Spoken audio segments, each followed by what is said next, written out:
Amid Trump's sweeping reciprocal tariffs, India reaffirmed its strategic strength as External Affairs Minister S. Jaishankar and US Secretary of State Marco Rubio pushed for swift finalization of the bilateral trade agreement by fall 2025. Backed by PM Modi's vision, India championed fair trade and global stability while also engaging on key regional issues across the Indo-Pacific and beyond.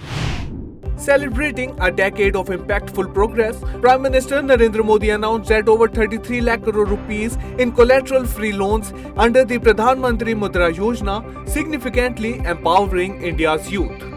At his residence in Delhi, he interacted with beneficiaries and lauded their entrepreneurial drive. Emphasizing that 70% of recipients are women and half belong to SC, ST and OBC communities, he reaffirmed his commitment to further strengthen this transformative initiative.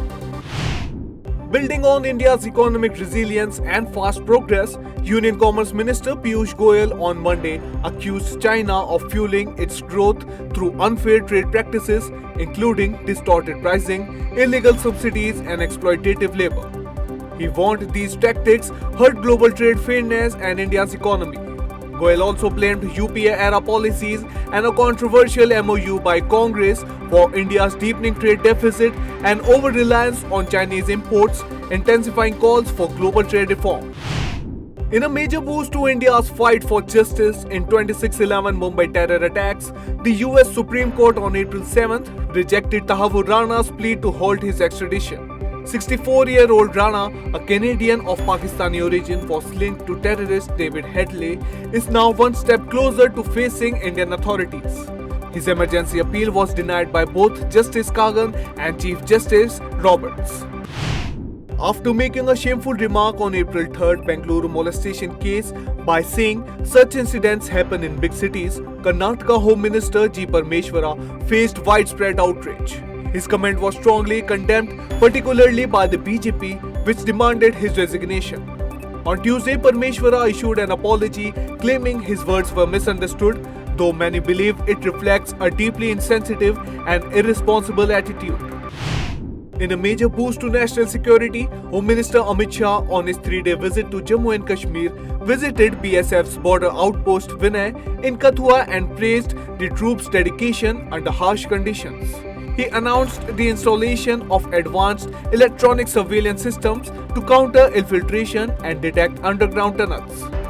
Shah emphasized that technology-driven vigilance will empower soldiers and fortify the borders, reaffirming the government's commitment to protecting Jammu and Kashmir. Following a satirical video and a controversial remark, the Bombay High Court on April 8th directed the Maharashtra government to respond to comedian Kunal Kamra's plea seeking quashing of an FIR over an alleged defamatory video on Deputy CM Eknath Shinde. Kamra requested to record his statement virtually. The court scheduled the next hearing for April 16th and issued notices to the respondents. The Telangana High Court has upheld the NIA court's death sentence for 6 convicts in the 2013 Hyderabad serial blast case. The Dilsukh Nagar attack claimed 18 lives, including an unborn child, and injured 131. Main accused Mohammad Riaz and 5 others were found guilty of orchestrating the deadly blasts. The NIA had filed charges against all 6 in 2016, leading to this landmark judgment. A powerful blast occurred outside senior BJP leader Manoranjan Kalia's Jalandhar residence around 1 am on Tuesday. Police are reviewing CCTV footages and a forensic team is probing if a grenade was used. Kalia, who initially mistook the sound for thunder, alerted authorities. No injuries have been reported. In Karnataka's Yadgir district, several men dressed in saris and posed as women to fraudulently claim ₹3 lakh under a government scheme. Photos clicked in February were uploaded to NMMS attendance system to fake female participation. The scam denied real women opportunities. Locals demanded strict actions. Authorities blamed outsourced staff. Officials claimed corrective steps were taken, offering 100-day jobs and opening demand centers to curb urban migration. Chief Justice of India, Justice Sanjeev Khanna, embarked on his maiden visit to Andhra Pradesh, Tirupati, and offered prayers at the revered Lord Venkateshwara temple. He was accorded a grand traditional welcome by Tirumala Tirupati Devasthanam's executive officer J. Shyamala Rao amid sacred Vedic chants and ceremonial honors. In a horrifying act in Jaipur's Nahargarh area, a Congress leader named Usman Khan, allegedly under the influence of alcohol, rammed his car into 9 people, killing 3 and critically injured 6 others. He also collided with multiple vehicles across 3 locations before being overpowered and beaten by locals.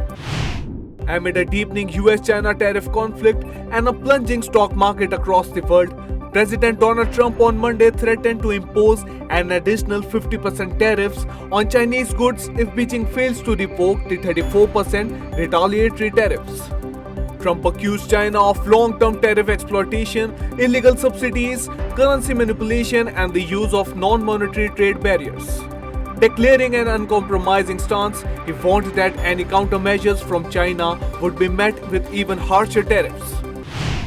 In a bold and resolute response to the US President Donald Trump's threat of a 50% retaliatory tariff, China firmly declared it would not bow to the tariff blackmail. Vowing strong countermeasures to defend its legitimate rights, Chinese Ministry of Commerce condemned the US move as a mistake on top of a mistake and made it clear that Beijing is fully prepared to fight to the end if provoked. China responded firmly and threatened to ban Hollywood movies as tensions escalate in the ongoing trade war with the United States. Vowing to fight to the end, Beijing signaled its readiness for a prolonged standoff. Meanwhile, President Donald Trump warned of imposing 50% tariffs if China doesn't withdraw its reciprocal 34% tariffs. Amid rising US-China trade tensions, Elon Musk urged President Trump to reverse sweeping new tariffs on Chinese imports, according to the Washington Post. As Trump threatened a 50% tariff hike, Musk voiced his opposition both publicly and privately. By sharing a video of economist Milton Friedman, he subtly endorsed global trade. Amid escalating tensions in the Middle East, US President Donald Trump met Israeli Prime Minister Benjamin Netanyahu at the White House on Monday. After the meeting, Trump expressed hope for an end to the Gaza war, saying peace could arrive in the not-too-distant future. "I'd like to see the war stop," he said. He also confirmed ongoing efforts to free hostages held by Hamas, calling it a long process. Meanwhile, Netanyahu praised Trump's bold vision for Gaza.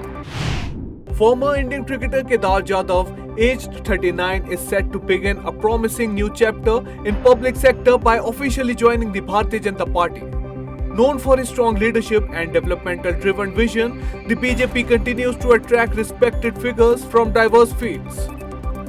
According to the reports, Jadhav will be inducted in the presence of Maharashtra Chief Minister Devendra Fadnavis and BJP State President Chandrasekhar Bawankule, marking his inspiring transition from cricket to politics.